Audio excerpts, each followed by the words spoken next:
Hello students, welcome back to our channel English Guru. ఈరోజు క్లాస్లో మనం రైట్ యాంగిల్ ట్రయాంగిల్ గురించి నేర్చుకుందాం.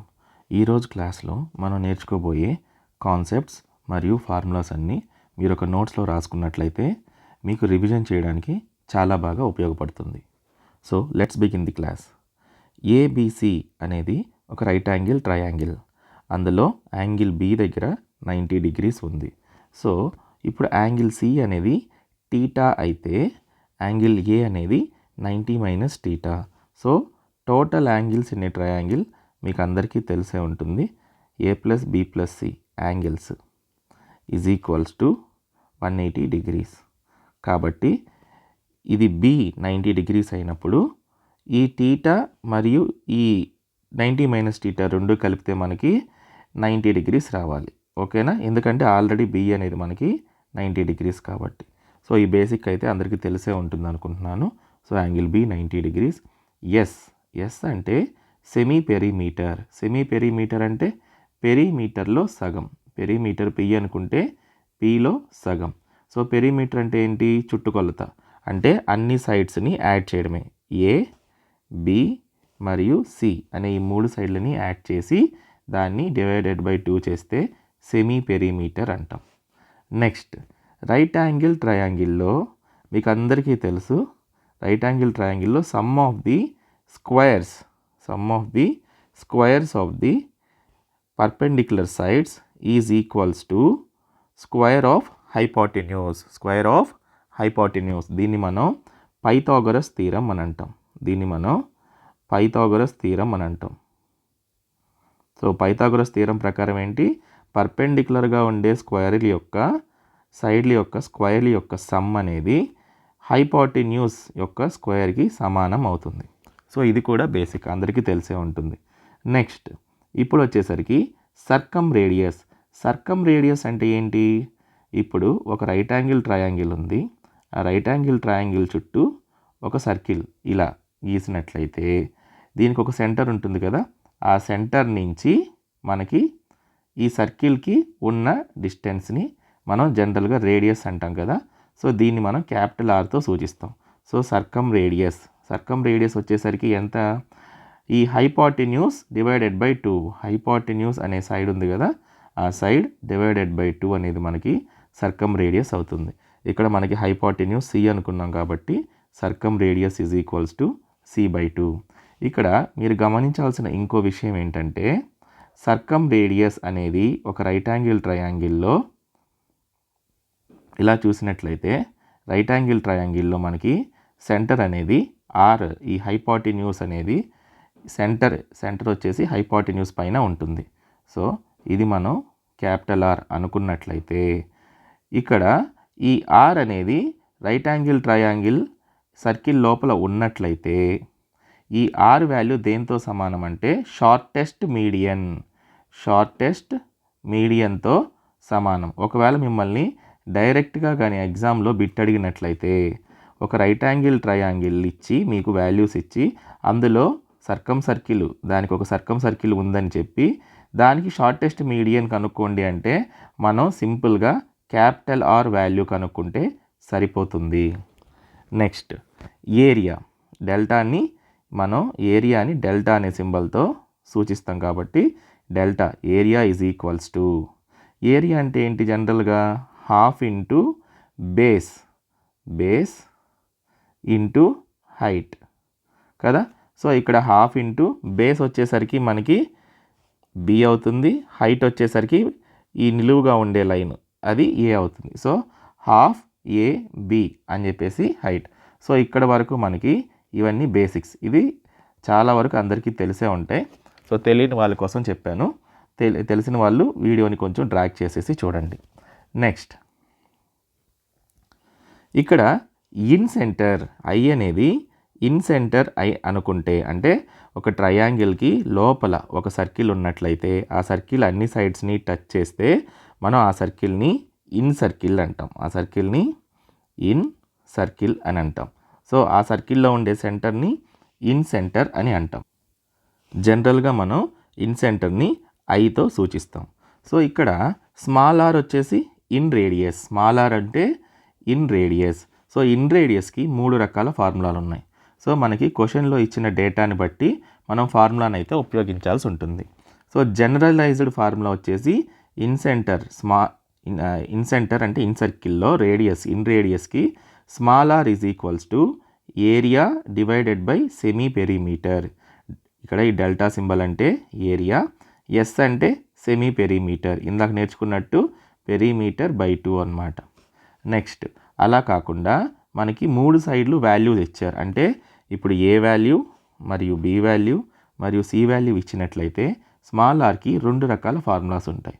మొదటిది A into B divided by A plus B plus C, ఇంకొకటి A plus B minus C divided by 2. ఇక్కడ మీరు ఎలా గుర్తుపెట్టుకుంటారంటే A plus B plus C అంటే మీరు కన్ఫ్యూజ్ అవ్వడానికి ఛాన్స్ ఉంది. కాబట్టి ఎలా గుర్తుపెట్టుకుంటాం, base plus perpendicular minus hypotenuse, ఇందులో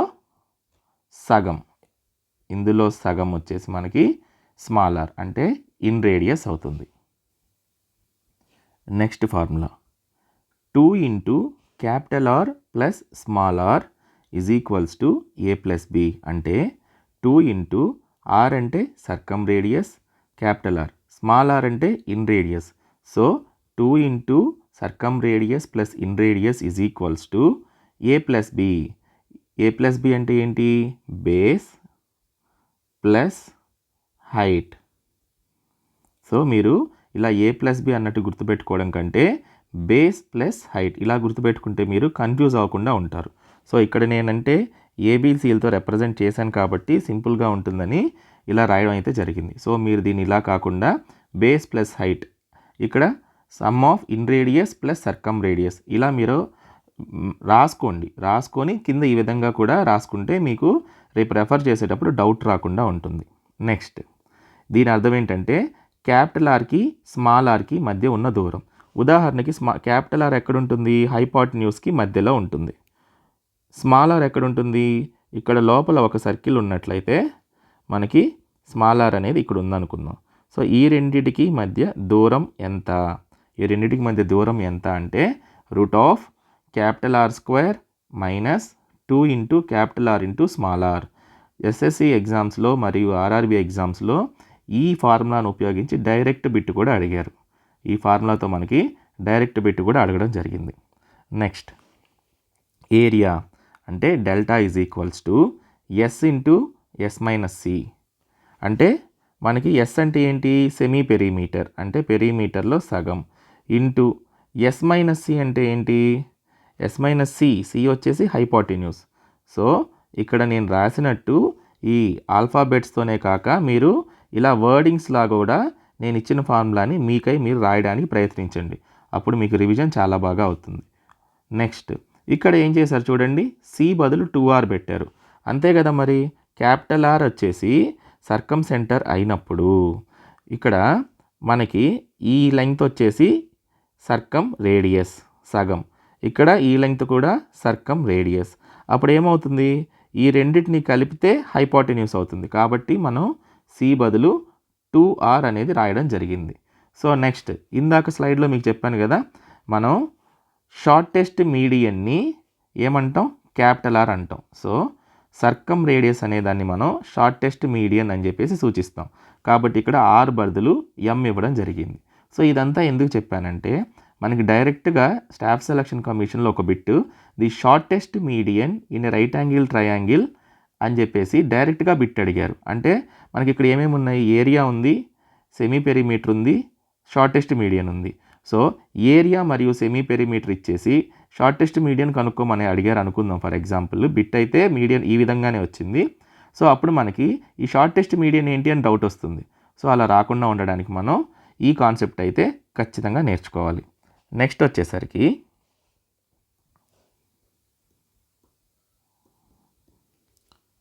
ఇక్కడ ఏబి మరియు బీసీ పర్పెండిక్యులర్గా ఉన్నాయి కదా. సో ఏబి అండ్ బీసీ పర్పెండిక్యులర్గా ఉన్నాయి, బి దగ్గర 90 degrees ఉంది. సో మిగిలిన 2 వర్టెక్స్ల దగ్గర నుంచి ఈ ఆపోజిట్ సైడ్కి కరెక్ట్గా మిడ్ పాయింట్లో అంటే మీడియన్ కనుక గీసినట్లయితే సో ఏ నుంచి బీసీ మీదకి ఒక మీడియన్, నెక్స్ట్ సి నుంచి ఏబీ మీదకి ఇంకో మీడియన్. సో మీడియన్ ఈక్వల్గా డివైడ్ చేస్తుంది కాబట్టి మనం ఇలా ఈ 2 లైన్ సెగ్మెంట్స్ మరియు ఈ 2 లైన్ సెగ్మెంట్స్ ఈక్వల్ అని అయితే డినోట్ చేసాం. సో ఇలా గీసినప్పుడు మనకి ఈ ఈక్వేషన్ అయితే గుర్తుపెట్టుకోవాలి. ఏంటది? ఆ మీడియన్ల స్క్వేర్ సమ్.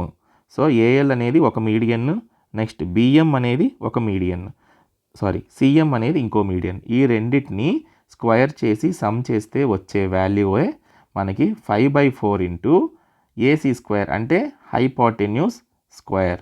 సో మీరు మీ నోట్స్లో రాసుకునేటప్పుడు ఎక్స్ప్లెనేషన్ కూడా రాసుకోండి.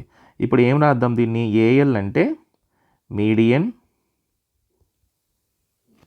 1 square plus median 2 square is equals to 5/4 into hypotenuse square. So ఇలా కనుక మీరు ప్రాక్టీస్ చేస్తే మీరు ఎప్పటికీ మర్చిపోరు. దాంతోపాటు కాన్సెప్ట్ కూడా మీకు చాలా ఈజీగా అర్థమవుతుంది. సో నెక్స్ట్ ప్రాపర్టీ చూద్దాం. సో ఇది చాలా మోస్ట్ ఇంపార్టెంట్ ప్రాపర్టీస్. ఇప్పుడు మీరు నేర్చుకోబోయేటివన్నీ మోస్ట్ ఇంపార్టెంట్ ప్రాపర్టీస్. వీటి మీద మనల్ని డైరెక్ట్ బిట్స్ చాలాసార్లు అడిగారు. ఇది చాలా కన్ఫ్యూజింగ్గా కూడా ఉన్నట్టు చాలా స్టూడెంట్స్ కనిపిస్తుంది. నేను చాలా క్లియర్గా సింపుల్గా చెప్తాను, చూడండి. సో ఫస్ట్ వచ్చేసి మనకి ఒక రైట్ యాంగిల్ ట్రయాంగిల్ ఉంది ఏబీసీ. బి దగ్గర 90 డిగ్రీస్ ఉంది. నెక్స్ట్ బి నుంచి అంటే 90 డిగ్రీస్ ఉన్న వర్టెక్స్ దగ్గర నుంచి హైపోటెన్యూస్ మీదకి ఒక పర్పెండిక్యులర్ లైన్ గీశారు. సో హైపోటెన్యూస్ మీదకి ఒక పర్పెండిక్యులర్ లైన్ గీశారు. సో అది ఎగ్జాక్ట్గా మధ్యలోనే కట్ అవ్వాలని రూల్ ఏం లేదు, ఎక్కడైనా కట్ చేయొచ్చు. సో ఇలా గనక మనకి ఒక బొమ్మ ఎగ్జామ్లో ఫామ్ అయింది అనుకోండి, దానికి సంబంధించిన ప్రాపర్టీసే మనం ఇప్పుడు నేర్చుకోబోతున్నాం. అవేంటి? ఏబి అంటే ఇది ఇంటూ బీసీ అంటే ఇది is equals to beedi into AC is equals to ఈ మధ్యలో మనం గీసిన perpendicular line into hypotenuse. So ఇది ఎలా వచ్చిందో చూద్దాం. ఇది ఏరియాల్ని ఈక్వల్ చేసుకోవడం వల్ల వచ్చింది. సో ఈ ట్రయాంగిల్కి 2 రకాలుగా ఏరియాలు రాయొచ్చు. సో మొదటి రకం చెప్తాను చూడండి. ఏరియాకి జనరల్గా మనకు ఫార్ములా ఏంటి? Half into base into height కదా. సో అదేవిధంగా హాఫ్ ఇంటూ, ఇక్కడ నేను బేస్ని బీసీగా తీసుకున్నాను అనుకోండి, అప్పుడు మనకి బేస్ వచ్చింది ఇంటూ హైట్, ఏబీ హైట్ అవుతుంది. కాబట్టి ఇది ఒక రకమైన ఏరియాకి ఫార్ములా. ఇప్పుడు ఇంకో రకంగా కూడా దీని ఏరియా కనుక్కోవచ్చు. అది ఎలాగా అంటే మళ్ళీ హాఫ్ ఇంటూ బేస్. ఇప్పుడు ఏసీని బేస్గా కనుక తీసుకుంటే ఏసీ అనేది మనకి ఇక్కడ బేస్ అయితే దీనికి హైట్ ఏమవుతుంది? బీడీ హైట్ కదా. ఈ 2 పర్పెండిక్యులర్గా ఉన్నాయని చెప్పారు కదా క్వశ్చన్లో, కాబట్టి బీడీ అనేది హైట్ అవుతుంది. సో అప్పుడు హాఫ్ క్యాన్సిల్ అయిపోతే మనకి AB into BC is equals to beedi into AC. So ఇప్పుడు ఇది ఎలా వచ్చిందో తెలుసుకున్నాం కదా. దీన్ని మనం గుర్తుపెట్టుకోవడం ఎలాగో చూద్దాం టెక్నిక్గా. ప్రోడక్ట్ ఆఫ్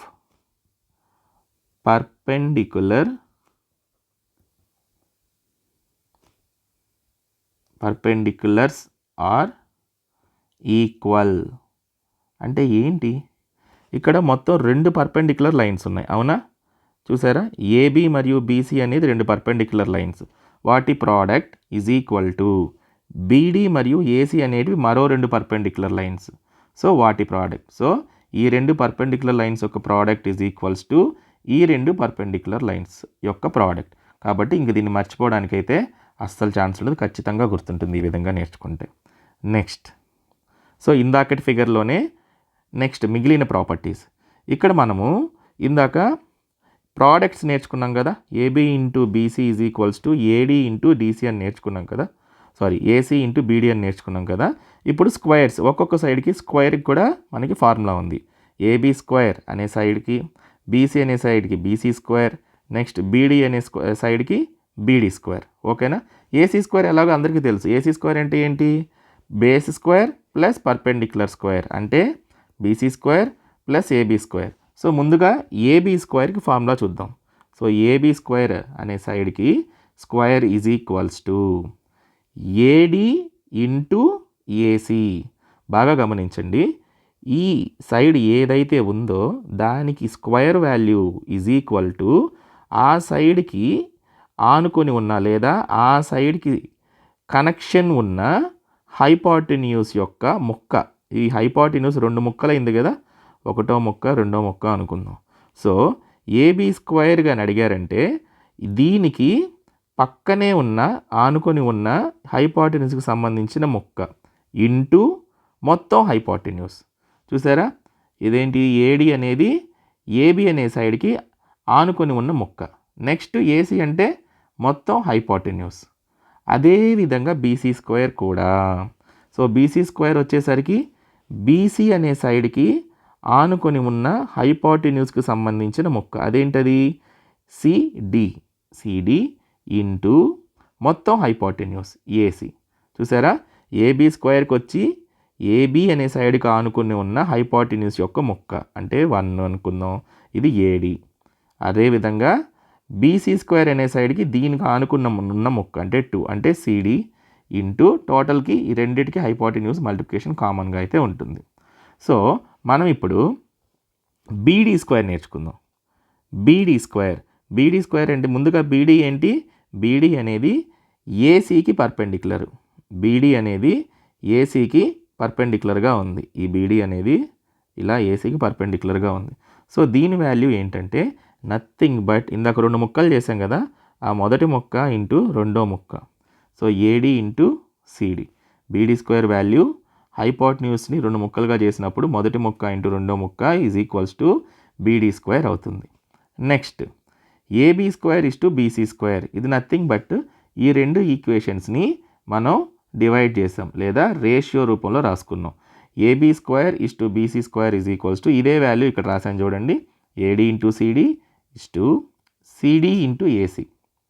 సో ఏసీ రేషియోలో క్యాన్సిల్ అయిపోగా మనకేం మిగులుతుంది, AD is to CD. So AB square is to BC square అని డైరెక్ట్గా అడిగితే మనం సింపుల్గా ఏడి ఇస్ టు సిడి అని రాసేయచ్చు. Next 1/a square plus 1/b square is equals to 1/d square.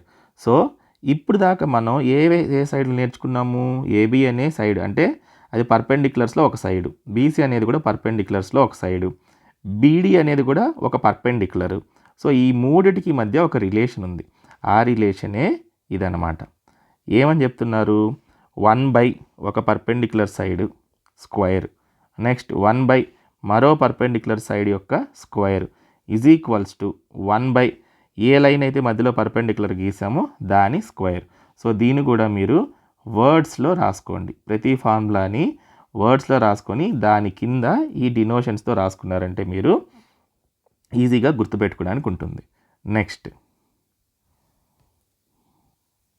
మనకి ఎగ్జామ్లో ఇలాంటి ఒక బొమ్మ ఇచ్చి ఇందులో ఈ స్క్వేర్, ఇదేంటిది, ఈ రెడ్ కలర్లో ఉండేది ఒక స్క్వేర్ అని ఇచ్చి దాని ఏరియా కనుక్కోమన్నారు అనుకోండి.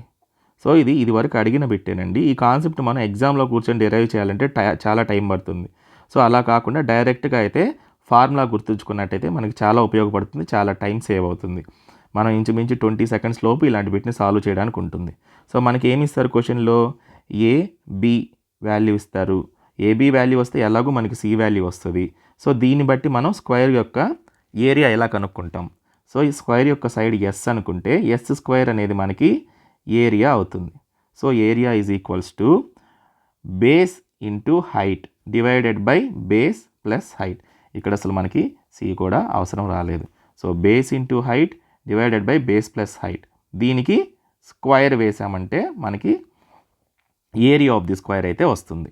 నెక్స్ట్ ఇదే విధంగా ట్రయాంగిల్ లోపల ఇది స్క్వేర్ ఉంది కదా, ఈ స్క్వేర్ యొక్క వర్టెక్స్ హైపోటెన్యూస్ మీద ఉంది. బాగా గమనించండి, స్క్వేర్ యొక్క వర్టెక్స్ వన్ వర్టెక్స్ అనేది హైపోటెన్యూస్ మీద ఉంది. ఇలా ఉన్నప్పుడు మాత్రమే మనకి ఈ ఫార్ములా. అలా కాకుండా ఇంకో రకంగా కూడా మనం ఈ రైట్ యాంగిల్ ట్రయాంగిల్లో స్క్వేర్ని గీయొచ్చు. అది ఎలాగా, ఇలాగా. సో ఇక్కడ కూడా రైట్ యాంగిల్ ట్రయాంగిల్ ఉంది, స్క్వేర్ ఉంది. కానీ ఇక్కడ ఏంటి, సైడ్ అనేది స్క్వేర్ యొక్క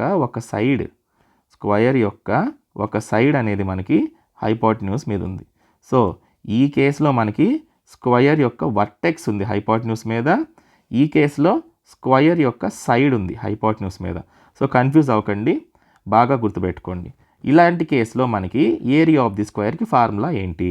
సో మనకి క్వశ్చన్లో ఏ వాల్యూ బి వాల్యూ ఇచ్చారనుకుందాం, మనం దాన్ని బట్టి సి వాల్యూ కనుక్కుంటాం.